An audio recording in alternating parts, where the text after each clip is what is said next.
우리가 함께 나눌 말씀은 창세기 22장 1절에서 14절 말씀입니다. 그 일 후에 하나님이 아브라함을 시험하시려고 그를 부르시되 아브라함아 하시니 그가 이르되 내가 여기 있나이다. 여호와께서 이르시되 내 아들 내 사랑하는 독자 이삭을 데리고 모리아 땅으로 가서 내가 내게 일러준 한 산 거기서 그를 번제로 드리라. 아브라함이 아침에 일찍 일어나 나귀의 안장을 지우고 두 종과 그의 아들 이삭을 데리고 번제에 쓸 나무를 쪼개어 가지고 떠나 하나님이 자기에게 일러주신 곳으로 가더니 제3일에 아브라함이 눈을 들어 그것을 멀리 바라본지라. 이에 아브라함이 종들에게 이르되 너희는 나귀와 함께 여기서 기다리라. 내가 아이와 함께 저기 가서 예배하고 우리가 너희에게로 돌아오리라 하고 아브라함이 이에 번제나무를 가져다가 그의 아들 이삭에게 지우고 자기는 불과 칼을 손에 들고 두 사람이 동행하더니 이삭이 그 아버지 아브라함에게 말하여 이르되 내 아버지여 하니 그가 이르되 내 아들아 내가 여기 있노라. 이삭이 이르되 불과 나무는 있거니와 번제할 어린 양은 어디 있나이까.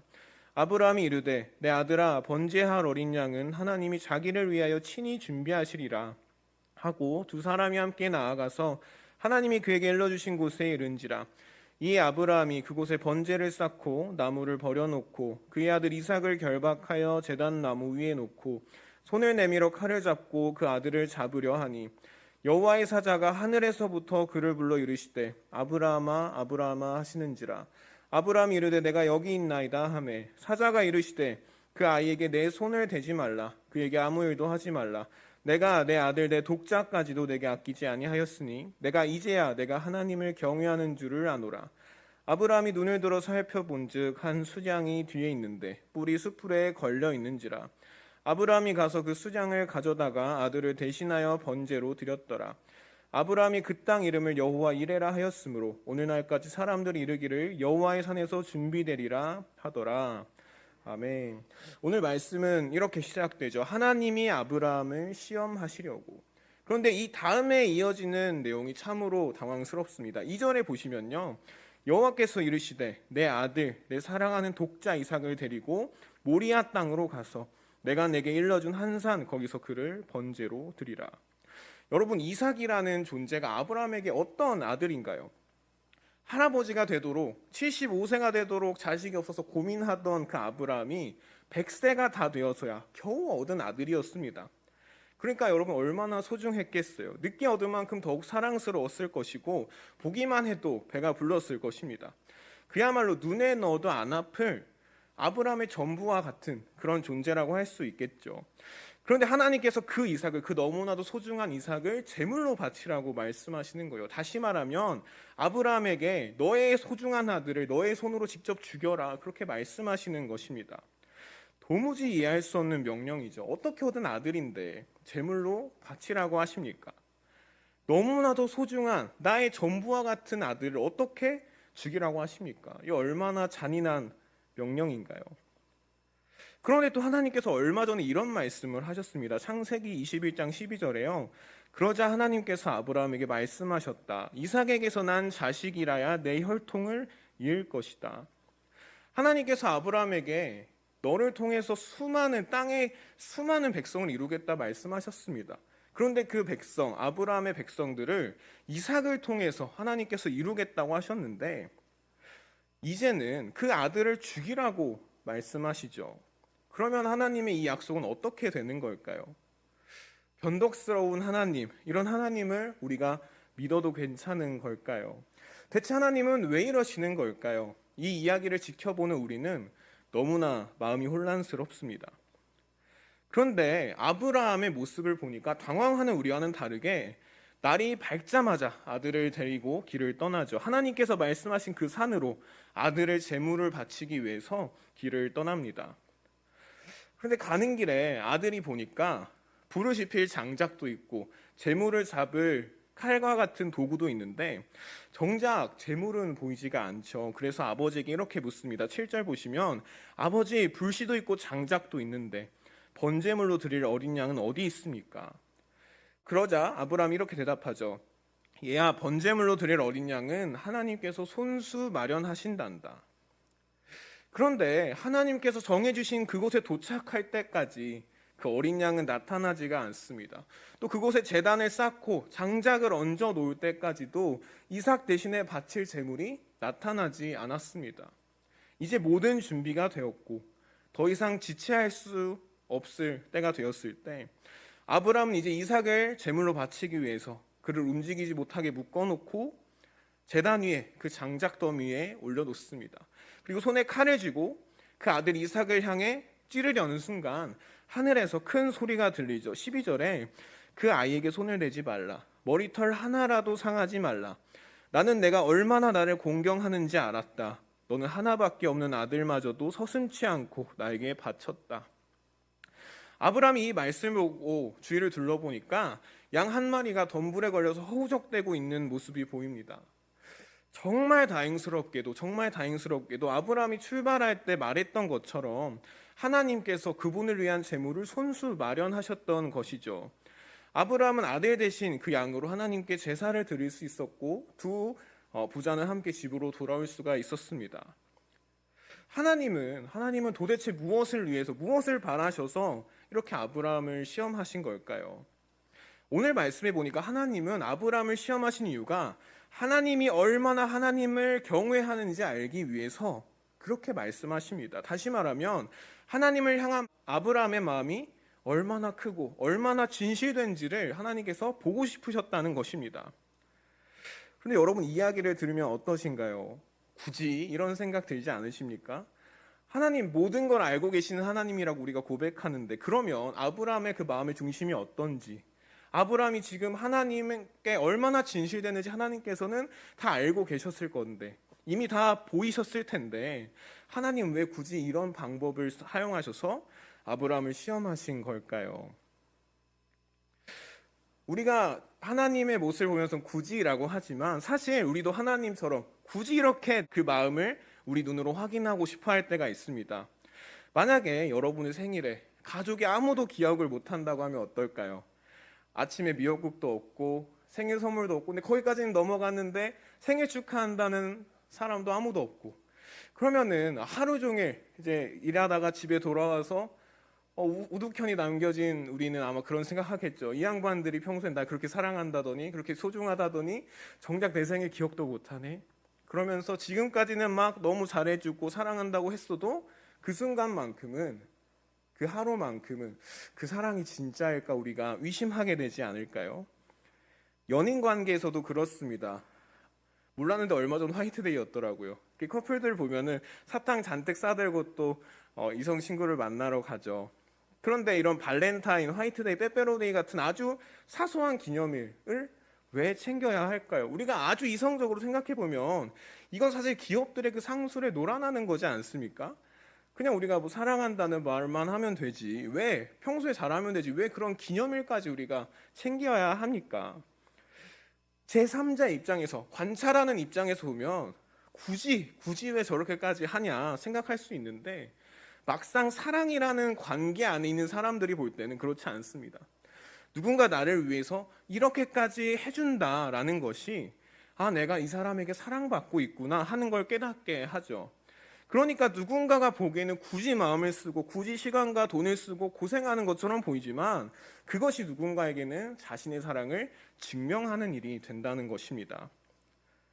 말로만 사랑한다고 해놓고 아무것도 하지 않으면 우리는 그걸 거짓말한다 그렇게 말하죠.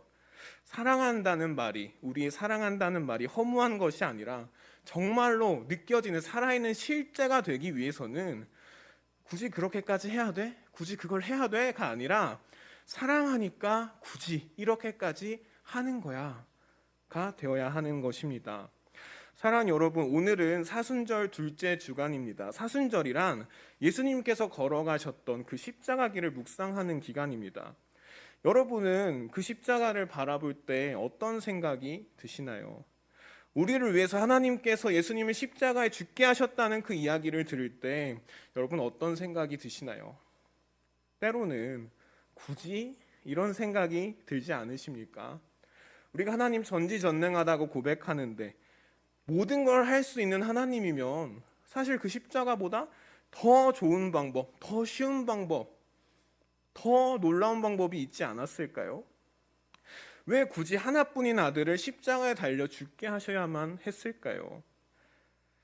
성경은 그 이유를 이렇게 말합니다. 로마서 5장 7절에서 8절에 옳은 사람을 위해서 죽는 사람은 별로 없습니다. 혹 착한 사람을 위해서는 죽겠다고 나설 사람이 더러 있을지 모릅니다.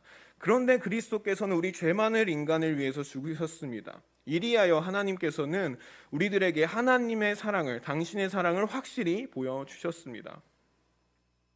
왜 굳이 하나님은 그분의 아들을 십자가에 달려서 죽게 하셨을까요? 왜 우리를 위하여 그렇게까지 하셔야 했을까요? 그것은 사랑을 보여주시기 위해서라고 성경은 말씀하고 있습니다. 오늘 말씀에서 아브라함이 그의 전부와도 같던 아들을 하나님께 기꺼이 내놓음으로써 하나님을 향한 아브라함의 마음이 얼마나 크고 진실되었는지가 증명되었던 것처럼 하나님도 그렇게 우리에게 보여주고 싶으셨던 것입니다. 내가 너희를 위해서 이렇게까지 했다. 나의 전부와도 같은, 내 자신과도 같은 하나뿐인 아들을 너희 대신에 죽게 할 정도로 나는 너희를 사랑한단다. 그렇게 하나님께서 우리에게 확실히 보여주고 싶으셔서 그 예수님을 십자가에 달려 죽게 하셨다. 성경은 그렇게 말씀하고 있습니다. 사랑하는 여러분, 오늘 성경은 우리에게 진정한 사랑이란 확실히 보여주는 것이다. 그렇게 말씀하고 있습니다. 사랑이란 단순히 말로 외치는 것이 아닙니다. 정말로 그 사랑이 느껴지게끔 보여줄 수 있어야 합니다. 누군가는 그 모습을 보면서 굳이 할 수 있지만 사랑한다면 그 일을 굳이 기꺼이 나서서 하는 것이 바로 사랑입니다. 하나님께서는 십자가를 통하여서 우리에게 그 사랑을 보여주셨습니다. 그분의 전부와도 같은 예수님을 십자가에 못 박게 하심으로 하나님이 그분의 전부를 우리에게 내어주실 만큼 우리를 사랑하신다. 그것을 확실히 보여주셨습니다. 하나님께서 오늘 말씀 속에 그 아브라함의 순종을 보면서 너 나에 대한 마음이 진짜구나 감탄하셨듯이 하나님께서는 우리도 예수님의 그 십자가를 바라볼 때에 하나님이 정말 이만큼이나 나를 사랑하시는구나, 우리를 향한 그 사랑이 진짜구나, 그렇게 감탄하기를 원하고 계십니다. 그 사랑을 우리가 경험하면, 그 사랑을 경험한다면 우리가 그 하나님의 사랑에 응답하며 주님과 그 사랑의 관계를 맺는 주님의 자녀들이 될 수 있다. 성경은 그렇게 말씀합니다. 아브라함처럼 하나님의 마음을 감동케 할 수 있는 진실로 하나님을 사랑하는 사람들이 바로 우리가 되었으면 좋겠습니다. 우리가 때로는 그런 생각이 듭니다. 퇴근하고 쉬어야 되는 이 시간에, 너무나 일이 많은 이 시간에 우리가 왜 굳이 나와서 기도를 해야 될까? 왜 굳이 내가 예배를 드려야 할까? 그러나 하나님께서 원하시는 것은 우리가 하나님을 너무나도 사랑하니까 굳이 그 바쁜 시간에, 그 피곤한 시간에 시간과 마음을 기꺼이 하나님께 드리는 것입니다. 또 때로는 우리가 하나님 다 알고 계신다고 하면서 왜 굳이 기도하기를 바라실까? 그냥 내 마음 알아주시고 내가 원하는 소원 들어주시면 안 될까라고 하지만 우리가 사랑하는 사람들에게는 정말 사소한 일상까지도 나누고 싶어 하듯이 하나님께서도 우리를 사랑하시기 때문에 우리의 그런 사소한 이야기까지도, 남들에게 보여주지 못하는 그 작은 이야기까지도 우리 입술로 직접 듣기를 원하십니다. 하나님은 그것이 우리가 하나님을 향한 사랑을 보여드리는 거라고 생각하십니다. 그렇게 우리가 하나님 안에, 우리 안에 꽁꽁 숨겨놓은 그런 마음까지도 꺼내어 드리면서 기도할 수 있는 우리가 되었으면 좋겠습니다. 하나님이 우리에게 그렇게 하셨듯이 굳이 할 만한 일들을 사랑하니까 굳이 할 수 있는 우리가 될 수 있기를 우리 주님께서 원하고 계십니다. 우리를 향한 그분의 사랑에 우리 역시 사랑으로 응답할 수 있기를, 그렇게 하나님과 진실한 사랑의 관계 안에서 하나님과 동행하는 우리가 되기를 우리 주님의 이름으로 축복합니다. 기도하겠습니다. 주님 감사합니다. 주님께서 다 알고 계심에도 아브라함의 순종을 보고 싶어 하셨고 또 그 순종을 볼 때 감탄하셨습니다. 또 모든 것을 다 하실 수 있는 하나님께서 더 쉬운 방법으로 우리를 구원하실 수 있음에도 굳이 그 어려운 십자가의 길을 선택하셨습니다. 그리고 하나님께서는 주님께서 아브라함을 보면서 감탄하셨듯 우리가 그 주님의 사랑, 그 십자가를 볼 때에 주님의 사랑에 감탄하기를 원하고 계십니다. 주님의 사랑 앞에 우리 마음이 감동되게 하시옵소서. 무뎌졌던 우리 마음, 너무나도 익숙해서 소중함을 잃어버렸던 우리 마음이 다시 한번 하나님 앞에서 그 십자가를 바라볼 때에 그 감격을 회복할 수 있도록 도와주시옵소서. 그래서 우리의 삶의 모든 순간순간이, 우리가 예배를 드리고 집에 돌아가서 있는 그 시간까지도 그 모든 시간이 주님을 향한 사랑의 응답이 될 수 있도록 도와주시옵소서. 사랑하니까 우리가 예배하고, 사랑하니까 주님께 기도드리고, 사랑하니까 우리가 살아갈 수 있는 그런 하나님의 사랑하는 자녀들 될 수 있도록, 주님을 너무나도 사랑하는 교회로 살아갈 수 있도록 우리를 도와주시옵소서.